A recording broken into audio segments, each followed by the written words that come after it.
Best way I can explain it is to use the word intuitive, knowing without being aware of how I gained that knowledge. I didn't touch my precious greeters, whom I had loved and lost, as we think of touch. Our embrace was between two souls. It was as if my heart held each one in a holy hug. I'd been separated from some of them for more than a quarter century. Can you imagine holding a dear loved one you hadn't embraced in 25 years? What a joyful reunion. As I looked at each face, I knew all of them well. Every person called me by name. And one thing became immediately clear. My presence was no accident. At least to them. They knew I was coming. On earth, all of us have had some sort of accident, but there are no accidents in heaven. After I arrived, I didn't think to ask questions such as, how did they know? And the answers didn't matter.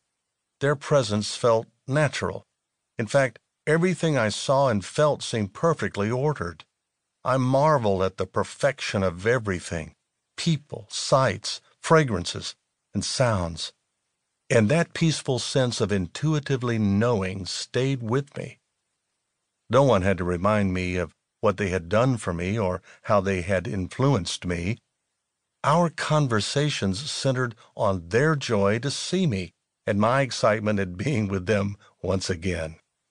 No thought intruded my mind about my death, my family, or anything I'd left behind. God simply removed anything about my earthly life.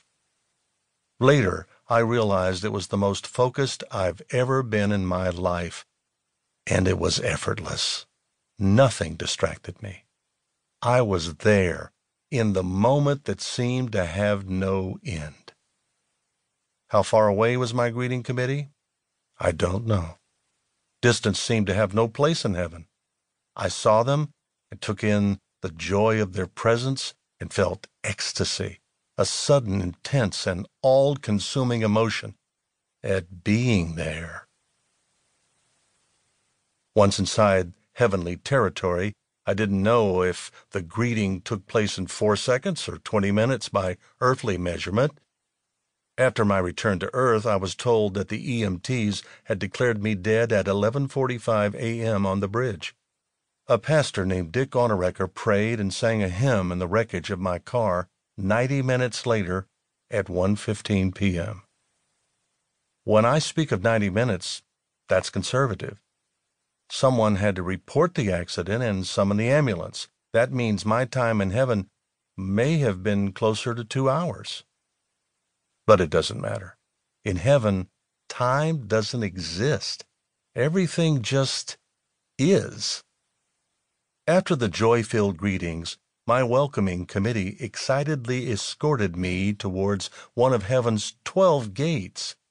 I was ready to take my first step inside. I stared at the gates of pearl, drinking in the sights before me. That was the end of my heavenly experience. My writing partner, who was skeptical that I literally died when I first told him my story, became a believer when I pointed out 2 significant facts. First, with the severity of my later diagnosed injuries, had I been alive, I would have bled to death. My upper left leg had exploded in the collapsing crash of my car. 4.5 inches of my femur had been ejected from my leg on impact and traveled over the railing of the bridge into the lake below. My left arm had been nearly severed and was hanging behind me in the back seat. I had many other open wounds over my face, right leg, and torso.